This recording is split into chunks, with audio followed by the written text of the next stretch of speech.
Welcome to Fly Tying with Whiting, where each month we'll bring you a fly pattern tied by one of our experts using Whiting fly tying feathers. Whiting has a diverse line of feathers that serve many purposes in fly tying, and our intent here is to help you understand some of the many uses for Whiting fly tying feathers.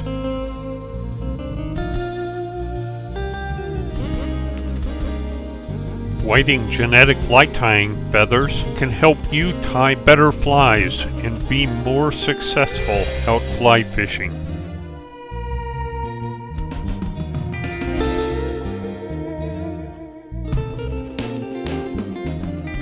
Today we're going to tie a Quill Gordon. This is a classic Catskills pattern that was designed by Theodore Gordon in the early 1900s or late 1800s, and it has stood the test of time. It's been around for a long time and it's still a very popular pattern. So follow along for this month's Fly Tying Corner and let's tie a Quill Gordon. Let's review the materials for this pattern. As I tie the fly, I'll cover each material in a little greater detail so you understand why we chose each. So let's get started on this pattern. I'm going to begin with a hook and my thread. For a hook, I'm using a Firehole 419 in size 14. This is a competition dry fly hook. Barbless that I like a lot for this pattern. For the thread, I'm using a Danville's flat wax 6/0 in tobacco brown. You can vary the color really to anything you prefer, but I like this tobacco brown color and I use it a lot. So I'm going to begin by tying my thread on right at the 2/3 point of the hook. I'm always thinking proportions for a dry fly, and this is right where I want the wing to lay. So that's where I'm going to start my thread.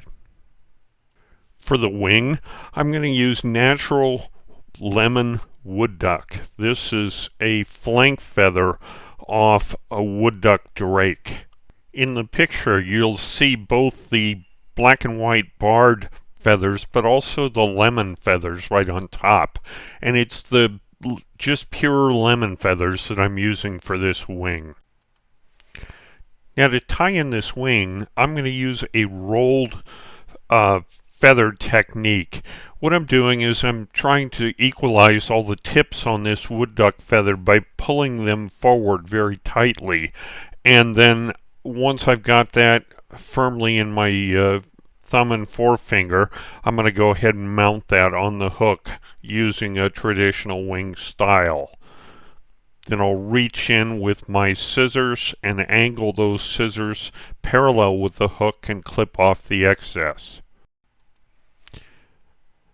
So next I'm going to tie over the butts and form the beginnings of a nice tapered body. For the tail, I'm using a Whiting Coq de Leon saddle in natural Pardo. The benefit of Coq de Leon is the barbs are very stiff and they make an excellent tailing material. So I've selected out a sparse tail and I'm going to measure that at about 2.5 times the gape of the hook and tie that on right at the beginning of that taper and wind that back to the tail set position, and I'll tie a couple of wraps underneath that tail to prop it upright. So next let me move back to my wing and I'm going to tie some wraps very tightly in front of the wing to go ahead and prop that or elevate that wing to 90 degrees from the hook shank. And then I'll take my scissors and reach in and split that wing into two, and I'll figure eight the wing with a couple wraps through either side. And then I'll go ahead and post each wing. And so you can go ahead and gather those wing fibers together to create nice, neat wings. These post wraps are done with very soft thread tension. Otherwise, that thread will just slip off, and I'm tying it directly at the base of the wing.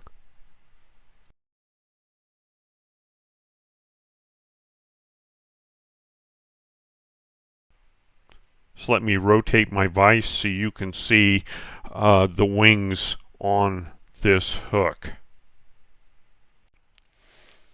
For the abdomen, I'm using a Polish quill. This is a stripped quill off a peacock eye feather, a peacock tail feather. And we strip it with a pencil eraser, or you can buy this packaged from Polish quills. This particular one I'm using is in natural. So I've selected one of my quills, and I'm going to tie it on right at the beginning of that taper and tie it all the way back to the tail set position. And this material is pretty delicate and fragile, and so I'm going to go ahead and use some super glue underneath, and I'm going to tie it into a bed of super glue to add some strength and resiliency to that abdomen.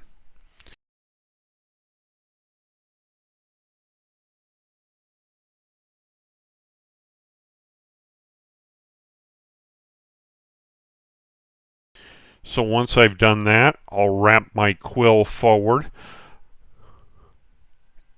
and ultimately tie it off right behind the wing.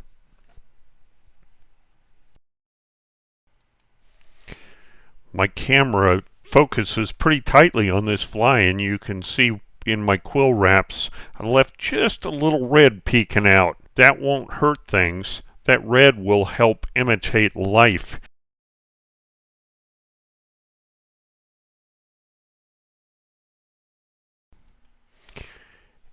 And lastly, for the Heckle, I'm using a whiting dry fly saddle. This is a pro grade, and it's unique variant. It has colors in it ranging from tans to a medium dun, and I've selected for this pattern the medium dun in a natural. So I've selected my feather and sized it to a size 14 hook. And I stripped off the underside of the all of the barbs off the rachis, or the quill. By doing so, I can tie a little bit neater hackle. It takes a few more winds on this pattern, but it comes out to be a very neat, very tight hackle on this fly. I used just a little bit of super glue under that thorax area just to provide some strength to the hackle. And I'll wind it forward, always at 90 degrees to the hook shank, and one wrap in front of the next, in front of the next, in a very tight sequence. You can see the number of hackle wraps I'm putting on this to develop a real nice, crisp hackle.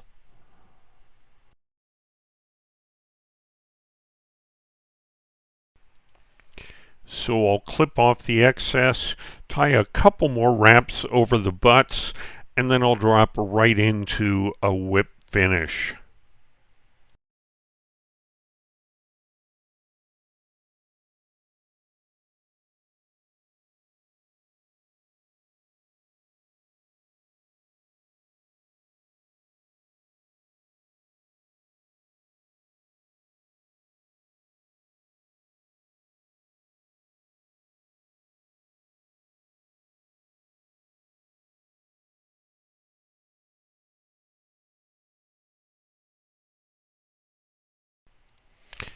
If I've got any stray barbs, this is a good time to clip them out.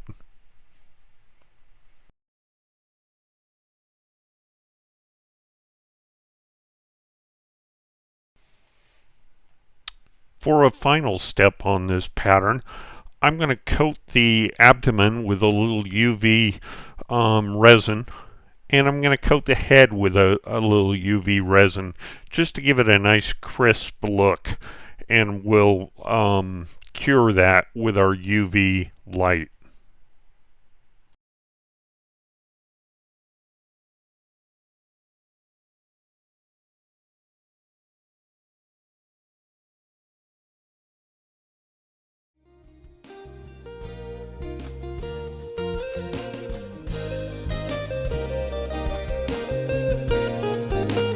So that has been fly tying with whiting for this month. I hope you'll give the Quill Gordon a try. It's been around for a long time, and it is a classic Catskill dry fly pattern. Thanks for watching. If you like what you see, please subscribe to Whiting's YouTube page.